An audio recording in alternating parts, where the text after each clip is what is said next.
చాలా మంది child actors హీరోలుగా హీరోయిన్స్ గా మారి సినిమాలు చేస్తున్నారు. ఎన్నో సినిమాలో చైల్డ్ ఆర్టిస్ట్ గా సినిమాలు చేసిన అనికా సురేంద్రన్ ఇప్పుడు హీరోయిన్ గా సినిమాలు చేస్తుంది. ఇప్పుడు తన అందంతో కుర్రాళ్లను కవ్విస్తుంది ఈ ముద్దుగుమ్మ. నటి అనికా సురేంద్రన్ 2007లో మలయాళ చిత్రసీమలో చైల్డ్ ఆర్టిస్ట్ గా సినీ రంగ ప్రవేశం చేసింది.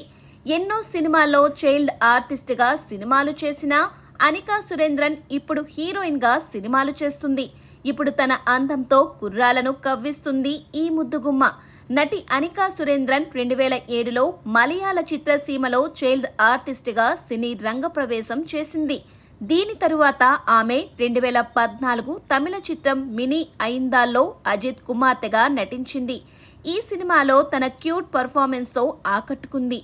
ఈ సినిమా మంచి విజయం సాధించడంతో ఈ చిన్నదానికి మంచి గుర్తింపు వచ్చింది. విశ్వాసం చిత్రంలోనూ అజిత్, నయనతార కూతురి పాత్రలో అనికా సురేంద్రన్ నటించిన తరువాత అభిమానులు ఆమెను కుట్టి నయన్ అని పిలుచుకోవడం ప్రారంభించారు. నటి అనికా సురేంద్రన్ అజిత్ కూతురేనని చాలా మంది తమిళ ప్రేక్షకులు అనుకున్నారు.